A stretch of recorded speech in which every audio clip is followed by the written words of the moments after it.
Hey, good evening. So I'm Thibaud. I'm going to talk about DDD, surprisingly. So, what this talk is about? This talk is going to be about mostly me and myself and I, because I'm a big narcissist. Hopefully it will be a bit about code, a bit about architecture, but it's mostly about learning and the learning process. So let's get started. I have quite a lot of slides, so I'm not spending too much time. Anyway, so this is a story of a journey. It is a story about what I love and how I reached where I am now. So it all started like a few years ago, let's say 10-ish, when I just graduated out of university. I studied object-oriented programming, like software engineering, like the way they teach you at school, and I was like ready for the professional life, right? So yeah, just graduated, and basically in that state. And then I started my end of degree, so I started working as an internship in a small company, a small web agency. I was literally employee number 3 in a web agency that were working and designing like e-commerce websites like that. So I showed up knowing absolutely nothing. I ended up in there, and this is what I'm showing. This is the architecture of the app we were working on. I had pretty much no clue, so I thought, okay, I guess that's how it is. So generally, we have like this customer-facing side, we have a back-office administration side, and a huge mighty database here. All the logic shall be in stored procedures, because that's the way it's done, it's super efficient, it's the best, etc. And so like one side of ASP. Anybody here is old enough to have done ASP? Classic ASP, not .NET ASP? No? Any .NET people here? Okay, a few. The other people, what do you do? Like Java people here? PHP people? Python. Okay. Right. Good, I think the .NET is nice. Anyway, so that's pretty much it, no? And well, if you look at it like the typical layer architecture kind of thing, well, you kind of, if you squint hard enough, you can find your data layer, business logic layer, presentation layer.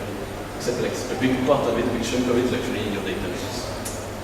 And well, it was not the best, let's say. I mean, if you've written like a VB script and ASP classic kind of stuff, it's not like super productive. If you wrote like some procedure, it's not the best experience in the world. Obviously, there was no automated test. Like super tight coupling, that means like if you touch your database, well, you better be careful and not to break both apps that are relying on that. But it actually worked well enough. The customer was quite happy. We had like a very good productivity, very fast delivery of new features. It was quite easy to work on because basically it's like, yeah, one feature is like one stored procedure. You better not touch it later on, but you know what it does, it's done. And well, it worked well enough, probably because of the context also. I was like mostly alone working on that project. It was the first version of the product, like really ideal solutions, ideal conditions. Had very well defined requirements, very tight interaction with the customers, like very fast feedback to get more details on specific features. Pretty simple domain, and e-commerce websites. I mean, it was the first e-commerce website ever designed with lots of good knowledge of how it's done, what's a card, what's an article, what's a catalog, what are the categories of records, etc. So yeah, that was kind of the ideal context, like ideal greenfield project, and yeah, it works quite well. Fast forward a little bit, a few years later, different place, different company. So like different context, right? We're no longer in the 3 people small startup trying to do e-commerce websites, we're like corporate kind of things with developers across the globe. And well, just you take what we saw earlier, fast forward a few years, and you end up with this kind of thing. So you have like still have like a database at the center of all that stuff, except this time you have like hundreds of tables, thousands of stored procedures, lots of things talking to the enterprise database. So you have an app, you have maybe somebody in accounting who has like an Excel sheet somewhere, just plug in this database for like crazy things. And yeah, you know. It's actually not that fun this time. And then you end up with this kind of stuff. The idea being like, yeah, you have like a super mega centralized database, and yeah, let's try and model all the things in that database. All the things our company is working on, yeah, we can figure out a way to model that in our database. Yeah, sure. Anyway, that was pretty terrible actually. It was super hard to evolve that stuff because you have like hundreds of people working in the same database. You have to be super careful. Testing is hard because you still have lots of stuff in your database that's super hard to automate. Great.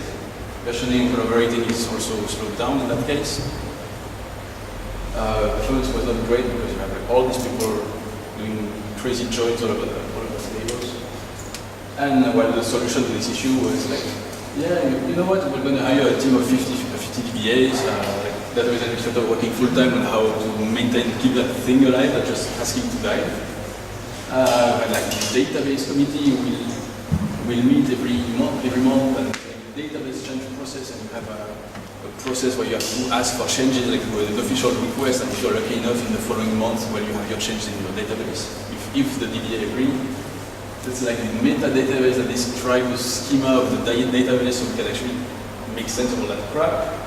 And then because we have a big global company, then you have like, yeah, we have customers over the world, so yeah, there's replication of the database, so we like reduce the load of this big database. And then like loads of process around, yeah, okay, you don't touch the database. Okay. So you end up with like technical solutions to technical issues, interesting technical decisions. So lots of friction, lots of time wasted with absolutely like zero value to the end user. So yeah, definitely it's what's called accidental complexity, right? So what do you do from there? So I'd like to say, yeah, I stepped there and we fought that and we fixed it. Well, actually, I quit at that point.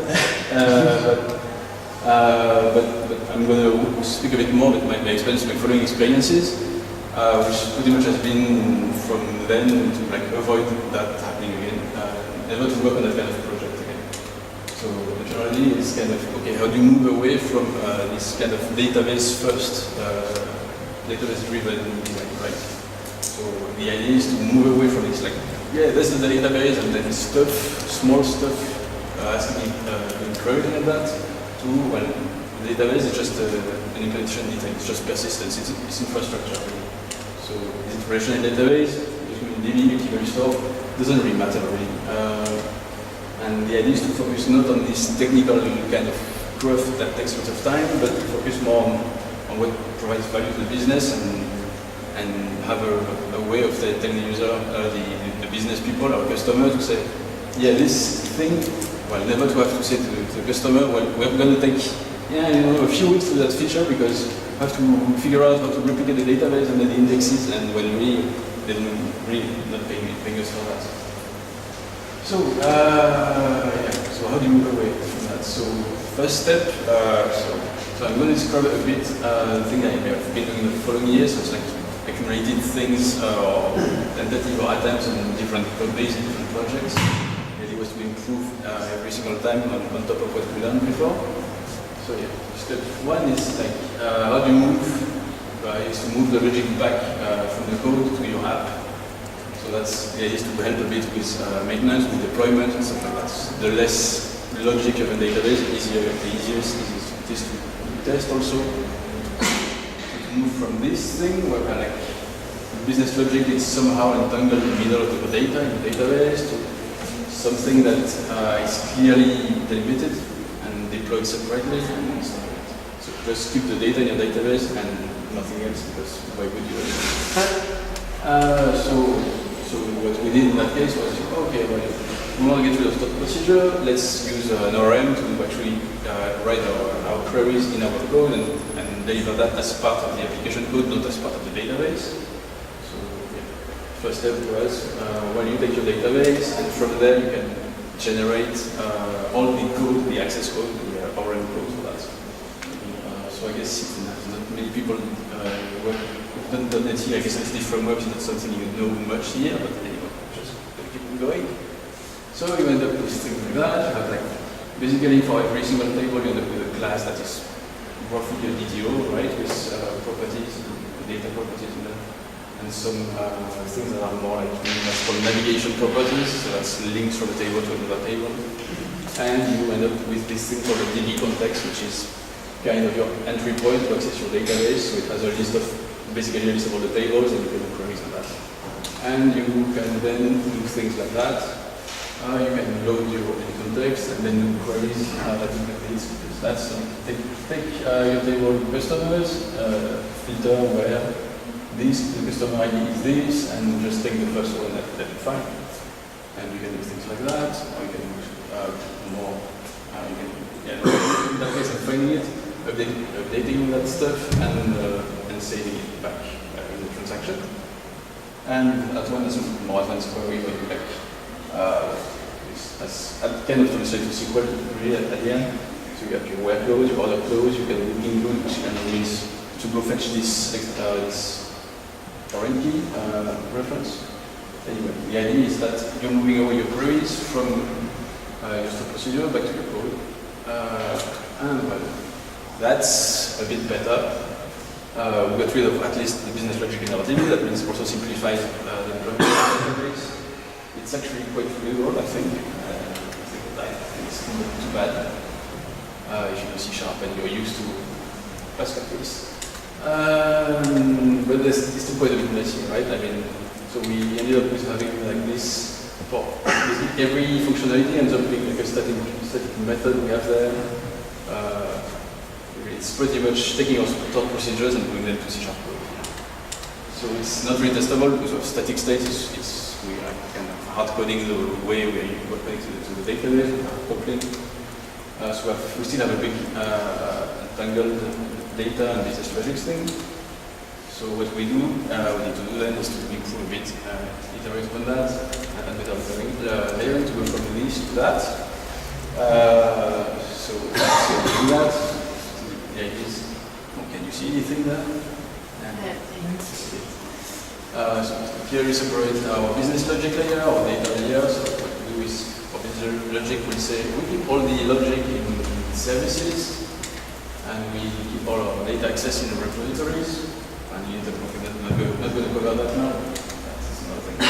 So one thing is in charge of orchestration. So that is loading objects from database and then doing things on this object and saving it back.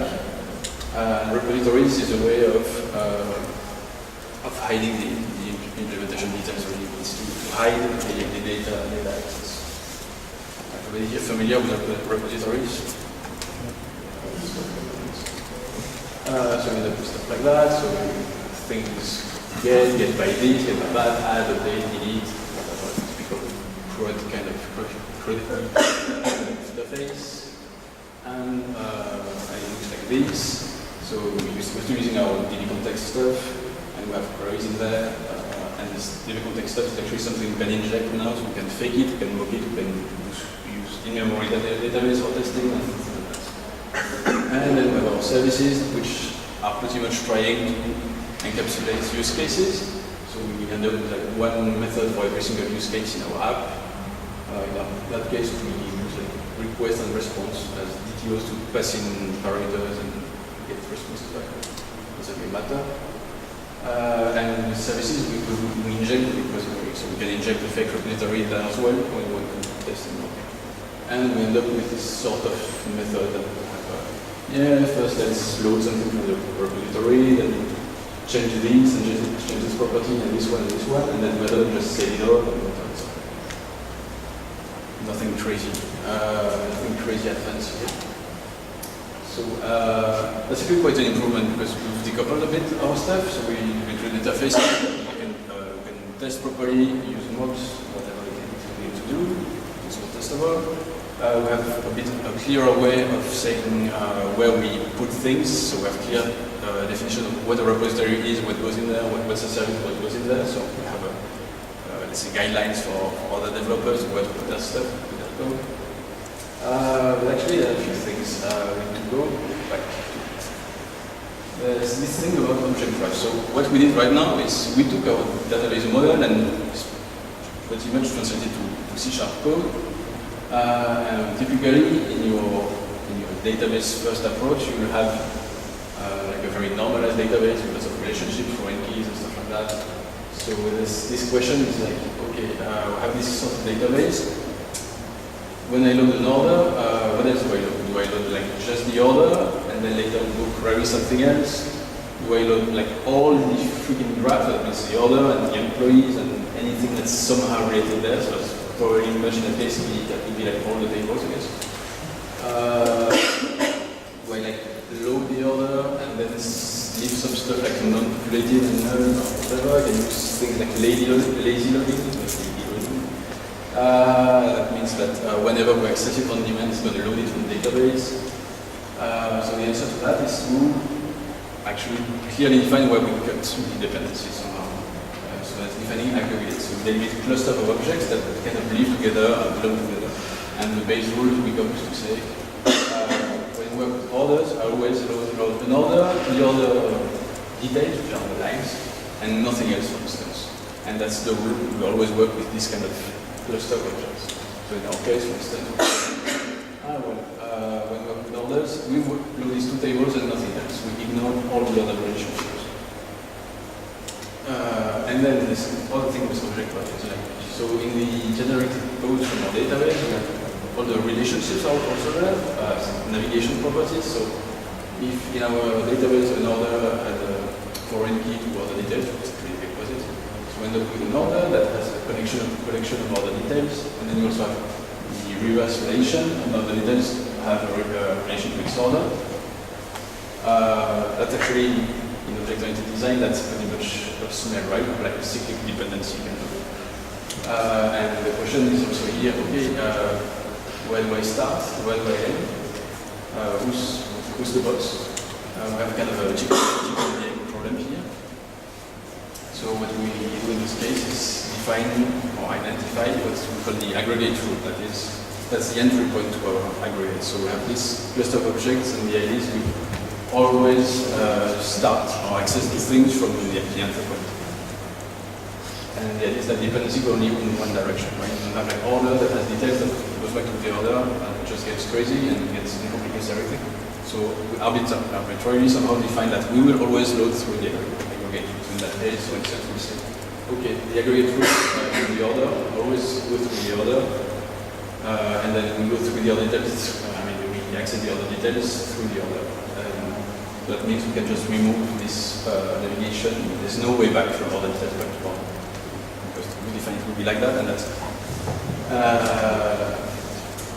There are more smells actually in the code from before.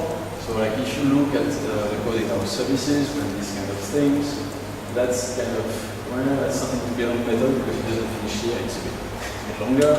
We end up with things like that. You see like, yes, this method is doing lots of things. And then on the other side, if you look at our, okay, I'm going to say entity, that's basically the table in our generated code. There are a few things that we see. Like if you look properly, you will find that this is what's described in the book by our controller in the horizontal enterprise application architecture. I have to say that. I'm French, by the way, so sorry about that. So that's very much a transaction script, right? It's very, very procedural, right? It's a list of operations. It's actually very readable. That is very clear what's going on, what's happening, so it's actually a good thing. But it kind of gets, you end up with like lots of duplication at some point when you end up adding new features. It kind of doesn't scale really like very nice. As you start adding new features, you end up with lots of duplication, lots of things that always happen together, but it's not really clear they happen together.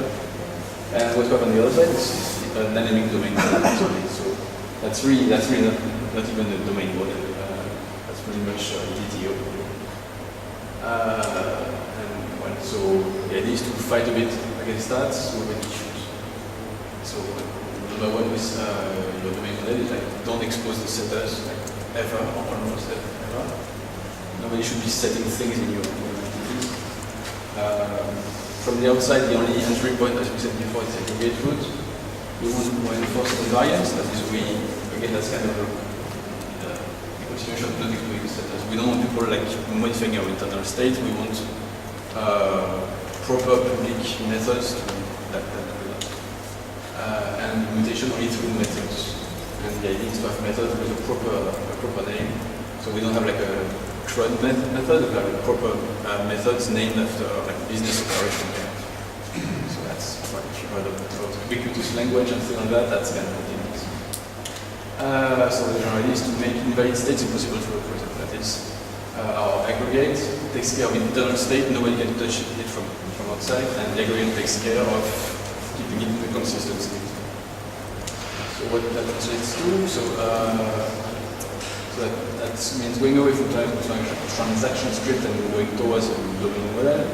So we actually turn at that point our transaction script into what's called an application service in the DDD world, which is still kind of wrapping a use case, a feature, but the idea is that this shouldn't be doing too much stuff, right? The only thing it does here is loading our aggregates from repository, and then calling methods on our aggregates, and then saving all the things. So the concern from the application service is to load the things, kind of orchestrate, so call methods in a proper order on the given aggregates, and it takes care of like a transaction kind of thing, so it saves the database. And on our entities, we end up, instead of having mixers all over the place, we make them all private, nobody touches that. Instead we have methods that have a name that makes sense, but probably doesn't make sense to you right now, but if you know what it's about, I guess it does. Also, just by the way, we also try to avoid primitive types all over the place, like passing strings and ints and stuff like that. Instead, we normally use like value types, like objects. That also have more sense and have like their own validation, their own consistency, but it's not a topic. And what they do is in this method we make sure that some things that make no sense for our object are forbidden. So for instance, if somebody is trying to do something on like this DDD message, and I'm not in the proper state to be doing this kind of thing, we just throw so to ensure that it will never set itself in an invalid state. So at that point we end up with this kind of thing. We're still pretty much decoupled, we're still testable, we still have a proper, clear delimitation of what goes where. So we have our application services, we have entity models, we still have number, now we have like more explicit models that are closer to what the business language, so the business language, they say. We have cleaner encapsulation, and we have meaningful names. We're pretty much in that state. And that's kind of good until the customer comes and say, yeah, well, but I want this super fancy view in my app where I see like all the orders done by this user in the last month or whatever. And if you look back at what we said about our repositories and stuff and our aggregates, that kind of doesn't fit, right? Because we find it. Yeah, we have aggregates, they deliberately cut the graphs into small clusters, so we have like small aggregates. We have repositories that also access only the aggregate routes to load the actual full graph of objects. We have our application service that define transaction and consistency, so they take care of what gets saved as atomically, let's say. We have these repositories hiding as much as possible over the data access, so hiding all the SQL core details or whatever it is that we're using in the persistent store. But for our views or reports, actually what we need is, well, we need to do joins across many tables because we want like a big thing, a big line in our table or whatever that contains maybe the order and the name of the customer and the address and the date that it was delivered or whatever, and those things probably live in different tables that make no sense in our domain knowledge. We probably want some queries that just like a small query that goes through this table and that table that are actually part of the aggregates. We don't really care about transaction because it's pretty much about reading, so there's no transaction boundary really here. And really, actually, at that point, we kind of want to access like lower level access to a persistence mechanism because we want to use the most optimized. The idea is that usually applications have way more reads than writes, so we want better performance to that part. So what the idea there is that we have different needs, so let's use different tools. So that's where we end up saying, let's see, we can separate read and write something. So the idea is to separate what's called commands and queries. commands and queries. So commands are actions that do something and modify things, and queries are things that are just a read, right? Just a read write up. See. So we have commands that change things, and queries that are just have no impact, right? They didn't put them there. So we end up clearly separating the two paths. We have a write model, which is actually what we've defined earlier. We have aggregates, we have like very clear boundaries, clear consistency, clear consistency boundaries. And then we have our read model, which is like specific projections of our data that are very specific for typically the screens we're going to show them. Actually, that's called CQS, query separation. The general idea of query queries, CQRS, RS, if you want to give out, actually in the app, making it two separate paths. So what that looks like is you end up with this kind of thing. So on the right side, the commands coming in, so all the actions that should potentially modify things in your data. So it goes through the application service, so which is this, what it does is load your aggregate from repository, call methods in your aggregates, save the changes. So it loads the aggregates from the repository, it does things and save it back. And actually, all the queries keep it completely separated. That is, instead of having like application service and repository and domain model in the middle with different layers, here we just take shortcuts, we take loads of shortcuts because the idea is to be as fast and productive as possible. And in that case, we could be writing a raw SQL, for instance. We could be doing lots of stuff. I'm not going to go into details because it's a completely different topic. But the idea is to logically separate all that in our app. So what that looks like is that on the right side, we still have our repositories, as we said earlier, except they are really minimalist now. They are really focused on getting like one thing by ID. Usually you like work with only one instance at a given moment. You have get by ID, usually add, and that's pretty much it. You can have some other type of key, get by this other key, not much more. Where you're using your aggregates, you evaluate it. And then you have your read model that is like a bit actually bigger. So in that case you end up exposing only like get kind of thing, so get this, that. And if you manage to see it in that mess, we don't really expose our aggregates here, or entities. We have like small classes that are DTOs really, that have like a specific shape that specific for a given use case, a given view. Anyway, so at that point, I think that's, well, we've been to that point, it was good enough, I think. So it's the contestable stuff I said there. Plus, we have like, well, we still have like proper rights and that are properly wrapped and properly guaranteed, let's say, and consistency. And in addition, we have fast reads and actually good productivity on the read stuff because we removed quite a lot of the layers. So for us, it was kind of good enough.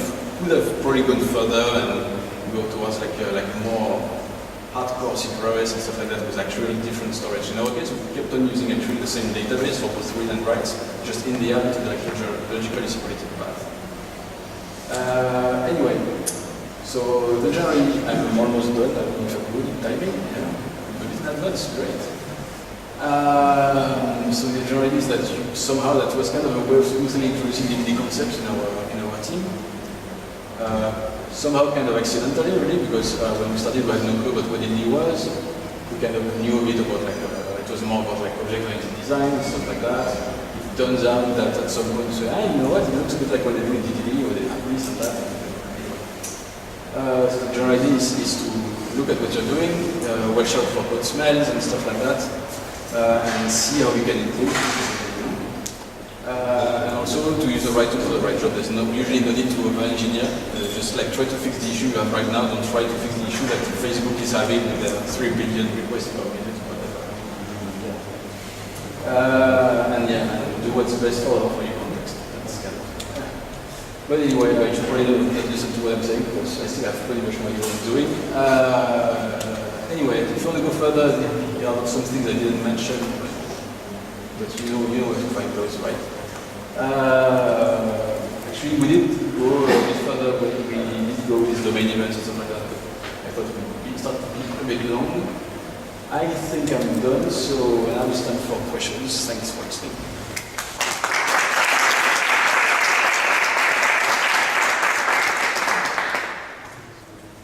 Any questions? I have it's a very interesting part specifically for me is the aggregation, like the concept of you're gonna retrieve lots of units from a storage together, and if you my question is, if I want to retrieve any piece of that information, will I retrieve the whole thing always, or will I take from the root down and get only the elements that the subtree of the from this? No, there's only one root in your aggregate. Your aggregate is a graph of objects. There's only one root, and the rule is the rule. It's like the fact that there are some rules. You always go through, you usually have the idea of an aggregate root. That's how you address it. That's how you load full aggregate. You always load all the things. I mean, there are other ways around, but the idea is that's also why we try to aggregate small, because we are loading them all at every single time. I mean, there are ways around it. You can do lazy loading and stuff like that, but it ends up continuing the AS later on. Okay.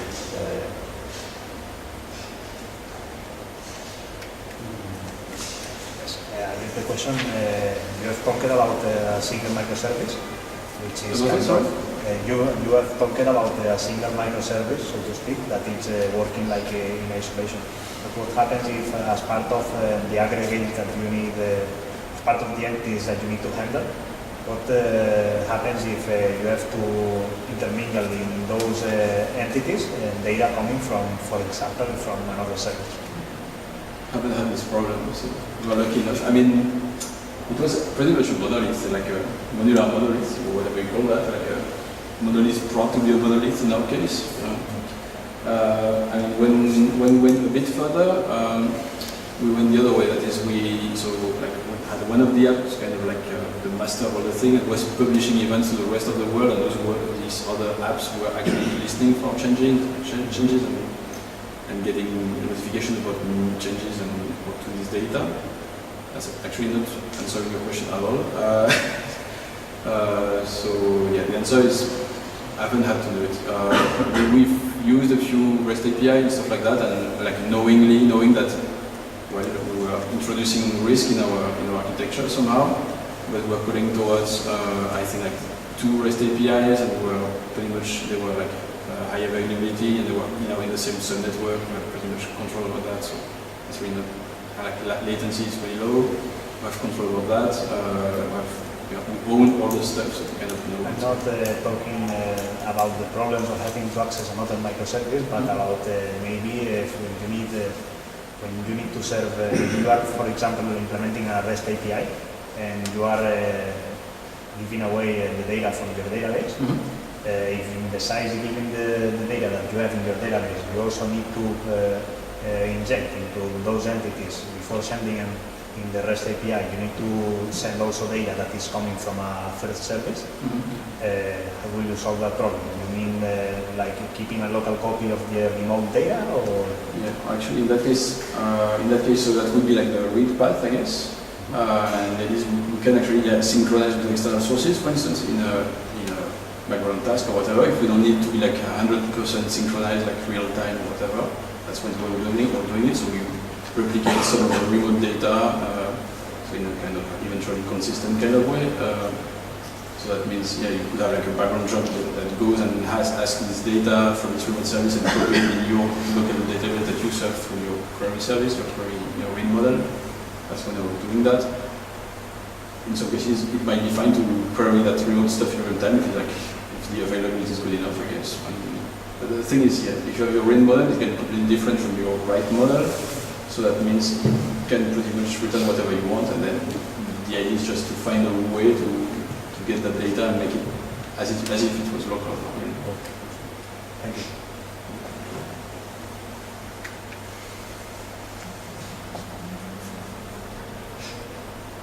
I don't bite.